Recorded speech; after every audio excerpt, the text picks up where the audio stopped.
እናቴ ምን አለበት አብረሽኝ ብትኖሪና ባማከርኩሽ አቅፌሽ በተኛው።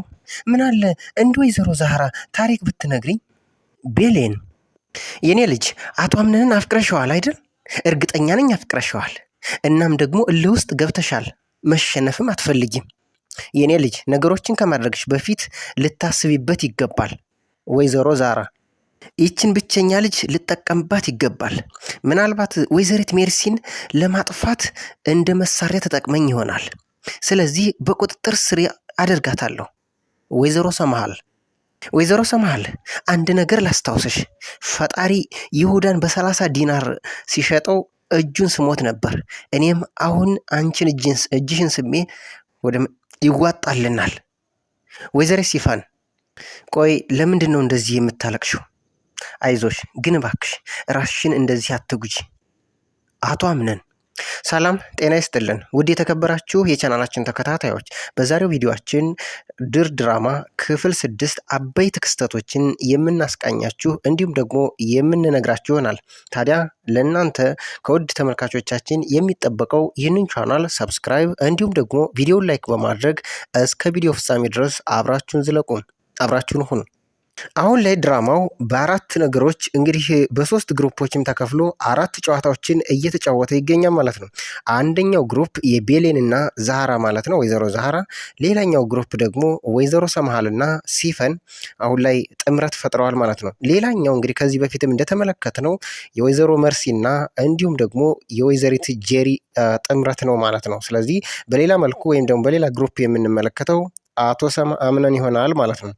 ወይዘሮ ሲፈን አሁን ላይ እጅግ ትልቅ ፕሮጀክት ነድፋ ወይዘሮ ሰማሃልን በማጥመድ እሷንም እንደ ጓደኛ እንደ እናት በመመልከት ነገሮችን ሁሉ ልታስተካክል ለራሷ በሚመቻት መንገድ እሷን ልታጠምዳት ትፈልጋለች። ከዚህ በፊትም እንደተመለከታችሁት ሲፈን የወይዘሮ ሰማሃልን ዶክመንት ወይም ደግሞ መረጃ ከቁም ሳጥኗ የወሰደችው እሷ ነበረች። ነገር ግን ያ መረጃ የወሰደችበት ወይም ደግሞ የሰረቀችው መንገድ እስካልታወቀባት ድረስ አሁንም እሷን ለማጥመድ ትሞክራለች። የመጀመሪያው ጉዳይ እንግዲህ ምንድን ነው ያደረገችው? ወይዘሪት ሲፈን እንግዲህ ለሙስጠፋ ለተባለ ሰውዬ ደውላ ስማ ሙስጠፋ፣ ወይዘሮ ሰማሃልን ሊያስደነግጥ የሚችል ነገር ማድረግ አለብኝ። ይህንን ካላደረኩ እኔ ሲፈን የእናቴ ልጅ አይደለሁም። ለማንኛውም ጉዳይ ብለህ እኔ ሲፈን ጋር እንዳትደውል፣ እኔ ራሴ ደውላለሁ ስትልም ታስጠነቅቀዋለች። ታዲያ ወይዘሪት ሲፈን በዚህ እንግዲህ ጅማሮ አላበቃም ማለት ነው። እንግዲህ ይቀጥላል ማለት ነው። በቀጥታ ወደ ወይዘሮ ሰማሃል ሄደችና ወይዘሮ ሰማሃል፣ እናቴ ሰማሃል፣ አንቺ በጣም ጥሩ ሰው ነሽ። እናም ደግሞ የልጅሽን ሚስት ብሆን ደስ ባላይ ነበር፣ ከአንቺ ጋር ብዛመድ ደስ ባላይ ነበር። ነገር ግን አለመሆንም ብቻ በቻልኩት መጠን ማድረግ የሚቻለኝን ሞክሬ ነበር። ነገር ግን ውድድር ነው፣ ይህም አልተሳካልኝም። ይህ ውድድር ነበር ትልቁ ስኬቴም፣ ቤተሰብም ሆነ ዘመድም የለኝም። ስኬት ብዬ ተነስቼ ወይም ደግሞ አስቤ የነበረው ይህ ብቻ ነበር ስትል እናም የነበሩኝን ነገሮች ሁሉ ትቼ ነው እዚህ የመጣሁት፣ እዚህ ውስጥም የገባሁት በማለት ትማጸናታለች። በእርግጥ በዚህ አላቆመችም። በእርግጥ ለአንቺም ሸክም መሆን አልፈልግም፣ ግን ደግሞ ድርጅቱ ላይ ስራ ካለ እኔም እያገዝኩሽ ከአንቺ ጋር ብሆን ደስ ይለኛል ስትል እንግዲህ እዚህ ቤት ለመቆየት ያላትን እንግዲህ ትልቅ ፍላጎት ታሳውቃታለች ማለት ነው። እያለቀሰችና በእንባ እየታጠበች ለወይዘሮ ሰማሃል እንደዚህ ስትል ትነግራታለች።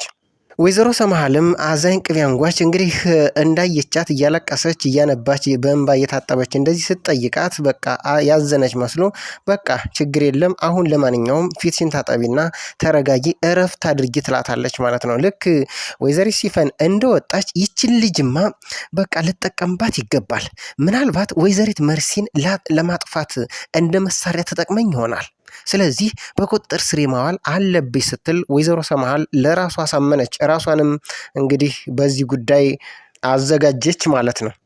ነገር ግን እባብ ለባብ ይተያያል፣ ካብ ለካብ ነውና ነገሩ። ወይዘሪት ሲፈንም የዋዛ አይደለችም። ወዲያውኑ ከወይዘሮ ሰማሃል እንደወጣች ወይዘሮ ሰማሃል አንድ ነገር ላስታውስሽ፣ ፈጣሪ ይሁዳን በ30 ዲናር ሲሸጠው እጁን ስሞት ነበር። ታዲያ አሁን አንቺን እኔም እጅሽን ስስም የዋዛ እንዳይመስልሽ በማለት ለራሷ በምናብ ታወራለች። ይህ ማለት ምንድን ነው? ያው የተሳልኩ እንትን ሾተል ነኝ ማለቷ ነው። ወይም ደግሞ የተሳልኩ ቢላ ነኝ፣ አንቺን ላጠፋ የመጣው ነኝ እወቂው እንደማለት ነው ማለት ነው። ታዲያ በዚህ ሁናቴ ወይዘሮ ሰምሃልም እንግዲህ ወይዘሪት መርሲን ለማጥፋት እንደ መሳሪያ ወይም ደግሞ እንደ እንግዲህ መነሻ ሀሳብ ወይም ደግሞ በሳ ጎን ሆና መረጃዎችን እየሰበሰበች እየተከታተለች ለማጥፋት ከዚህ ቤት ለማስወጣት እንደ መሳሪያ ትጠቅመኛለች ብላ አስባለች ማለት ነው። በሌላ መልኩ ደግሞ እንግዲህ ወይዘሪት ሲፈን ደግሞ የራሷ አላማ የራሷ ግብ አላት። ከወይዘሮ ሰምሃል ምን እንደምትፈልግ እንግዲህ የምናውቀው ጉዳይ የለም። ነገር ግን በጥሩ ነገር ሳይሆን በመጥፎ ጎን ነው ቀረበቻት ማለት ነው። ስለዚህ አሁን ጥምረት ፈጥረዋል ማለት ነው። ሁለቱም በማይተዋወቅ ሁለቱም እንግዲህ በሌላ መንገድ እየተጓዙ ጥምረትን ፈጥረዋል ማለት ነው። ሌላኛውና ሁለተኛው ጉዳይ የወይዘሮ ዛህራና የቤሌን ጉዳይ ነው ማለት ነው። የሁለታቸው ጥምረት እንግዲህ ከዚህ በፊትም እንደተመለከት ነው። እኔ ግን እንደው በቃ ይቅርታ አድርጉልኝና በቃ ድራማውን ስመለከት ወይዘሮ ዛህራ የቤሌን እናት ትመስለኛለች ማለት ነው። እርግጠኛ ነኝ ደግሞ ወደፊት የምንመለከተው ይሆናል። ወይዘሮ ዛህራ የቤሌን እናት እርግጠኛ ነኝ እንደምትሆን ማለት ነው። ታዲያ በዚህ ቆይታቸው ቤሌን እንግዲህ እናቴ ሰምሃል ቤሌን ማለት ነው። እናቴ ዛህራ የት ሂደሽ ነው? ስፈልግሽ አጣሁሽ እኮ ቅድም ከጄሪ ጋር አብረው ነበሩ እነ ወይዘሪት መርሲ ስትላትም እናም ደግሞ ጄሪ እና ወይዘሪት መርሲ ጓደኛሞች መሆናቸውን እንግዲህ ጓደኝነታቸው መጠንከሩን አሁን ላይ ነው የገባኝ፣ አሁን ላይ ነው ማየት የቻልኩት ስትል ቤሌን ለወይዘሮ ዛህራ ትነግራታለች።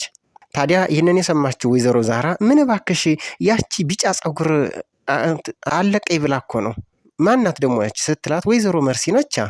ደንገጥ ብላ ወይዘሮ ዛህራም ምን ነው አንቺ ጋር መጥተው ነበር እንዴ? መቼም ቤቱን ካላካለለች አታርፍም። አዎ በሚገባ አሁን ላይ ሁለቱ ፍየሎች አንድ ላይ ገጥመዋል ስትል ወይዘሮ ዛህራም ትናገራለች።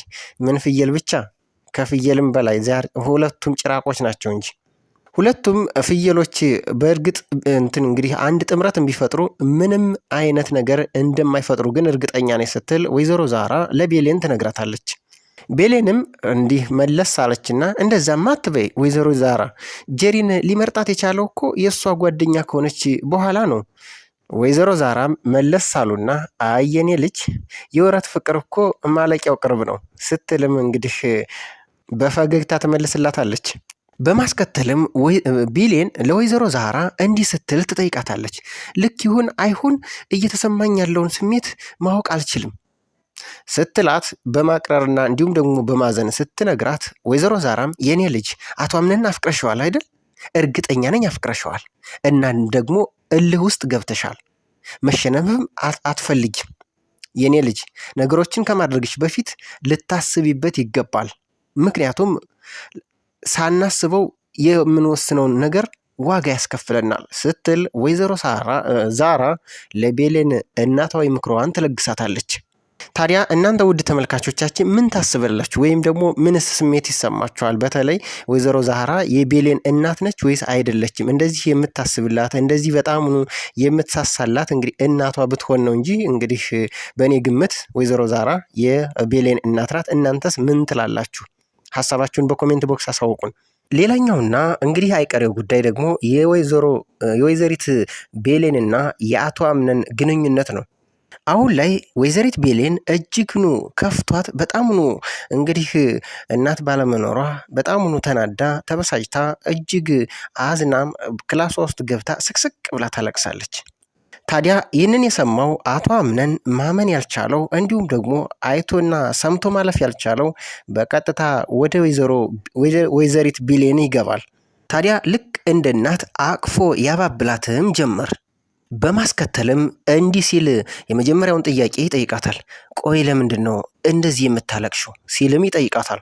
እሷም እንዲህ ስትል ትመልሳለች፣ እናቴን አፍቃኝ። እሱም እንዲህ ሲል መለሰላት፣ የት ነው ያለችው? እሷም በተከፋና እጅግ ባዘነ በጣሙኑ በተጎዳ ልቧ እሱን አለማወቂ አይደለ ለእኔ ትልቁ ህመሜ ስትልም መለሰች። ወይዘሪት ቤሌንም በዚህ አላበቃችም። ምን የምኖርለት አላማ ኖሮኝ ከርቱነቴ ይልቅ ስህተቴ የሚቆጥሩ እጅጉኑ በዝተዋል። አቶ አምነንም በመንተፍረቱ እንደዛ አትበይ እባክሽን፣ ቢያንስ እንኳ ራስሽን አትጉጂ በማለት ጸጉሯን እያሻሸ አቅፎ ያባብላት ጀመር። ልክ እንደ ወይዘሮ ዛህራ ማለት ነው። ከዛም ቤሌን እንዲህ ስትል መለሰች። አበቃ እኮ አሁን አንተ ባለትዳር ነህ፣ ስለዚህ ሚስትህ ትጠብቅሃለች፣ ሂድ አሁን በማለት ትዕዛዟን ትሰጣለች። እሱ ግን በመንተፍረቱ እኔ ሚስት የለኝም ሲላት፣ እኔ ሁሌም ግራ የሚገባኝ ነገር ቢኖር ለምን ትቀያየራለህ? ለምን ሌላ ሰው ለመሆን ትሞክራለህ? የምትፈልጋትን ሴት እኮ መርጠሃል። አቶ አምነንም የማደርገው ነገር ሁሉ በደመ ነፍስ ነው፣ አንዱን አስቤበት አላውቅም። የመጀመሪያ ቀን ማርፈድሽ ግን እጅጉን አናዶኛል። አቶ አምነንም ብቸኛ ሆኜ ነው ያደግኩት። ሁሌም አሸናፊ መሆን ነበር የሚመስለኝ። ነገር ግን በመሸነፍ ውስጥ ትልቅ ማሸነፍ አለ። ትልቁ ከባድ ነገር እኮ ልብና አይምሮን ማስታረቅ ነው። ይህንን ያለበት ምክንያት እንግዲህ አቶ አምነን እጅግ በጣምኑ ከልቡ ቤሌንን እንደሚወዳትና ነገር ግን የሚያደርጋቸው የሚፈጽማቸው በየጊዜው እንግዲህ የሚያካሂዳቸውና የሚናገራቸው ቃላቶች እሱ ከቀልቡና ወይም ደግሞ ከአይምሮ እንዳልሆነ፣ በተለይ ደግሞ ያው እኔ አስቤበት አይደለም፣ አይምሮም ትክክል አይደለም፣ የማደርጋቸው ነገሮች ሁሉ እርግጠኛ ሆኜ እኔ እየተናገርኳቸው ለመሆናቸውም ማስረጃም እንዲሁም ደግሞ እርግጠኛ አይደለሁም ሲል ነው። ስለዚህ አሁን ላይ ያለው ስሜት ወይም ደግሞ ፍላጎቱና ፍቅሩ ያው ወይዘሪት ቤሌን ነች ማለት ነው። ሌላኛውና የመጨረሻው ጉዳይ ደግሞ የወይዘሪት መርሲና የወይዘሪት ጄሪ ጥምረት ነው። በተለይ ደግሞ አሁን ላይ ጓደኝነታቸው እጅጉኑ በጣም ሰምሮና እጅግ በጣም ጠንክሮ አሁን ላይ ጄሪም ያለ ወይዘሪት መርሲ የማይሆንላት ሰው ሆናለች ማለት ነው። ታዲያ ወይዘሪት መርሲ አሁን ላይ አቶ አምነን ችላ እያላት፣ በተለይ ደግሞ ለእሷ ያለው ስሜት በጣሙኑ እየቀዘቀዘና እየቀነሰ ስለመጣ ምን ላድርግ ስትል ወይዘሪት መርሲን ትጠይቃታለች። ታዲያ እንግዲህ አንቺ እኮ ነሽ ማስተካከል ምችው ስትላት፣ በቃ አሁን ዝግጅት አዘጋጅቼ ሰርፕራይዝ ላድርገው ስትላት፣ በቃ መብትሽ ነው፣ ስለዚህ ማድረግ ትችያለሽ አለቻት። ዝግጅት አዘጋጅታ እንዲሁም ደግሞ መጠጦችን ወይንና መጠጥ አዘጋጅታ ሻማ ለኩሳ ብትጠብቀው ይቀርባታል ማለት ነው። በዛን ሰዓት አቶ አምነን የነበረው ከቤሌን ጋር ስለነበረ መምጣት አልቻለም። እንዲሁም ደግሞ እዛው አድሯን። ነገር ግን ሲመጣ ሊናገርና የት እንዳደረም ለእሷ ሊገልጽላት አልፈለገም። ታዲያ የእሱ መቅረት በጣምኑ ሲያናዳት፣ እንዲሁም ደግሞ እየመሸ ሲመጣ ብቸኝነቱም ሲሰማት ወዲያውኑ ወደ ወይዘሪት መርሲ ትሄድና ቀረኮ ቢያንስ ብቻዬን እንዳልፈራ ብቻዬን እንዳይሰማኝ ነይ በማለት እሷ ጋር ሆነው መጠጡን ይጀምራሉ ማለት ነው። ወይኑን ከጠጡ በኋላ እጅግ ሰከሩና እዛው ተመሰቃቅለው ተኝተው የትማ እንደወደቁ እንኳ ማወቅ አልቻሉም። በእርግጥ አቶ አምነን ከቤሌን ጋር አብሮ አላደረም፣ አስወጥተው ነበርና ሂድ አሁን ባለቤትህ ትጠብቅሃለች ስትለው ልክ ከመኝታ ክፍል ወጥቶ ሳሎን ላይ እንግዲህ ሶፋ ላይ ተኝቶ ጠዋት ታገኘዋለች።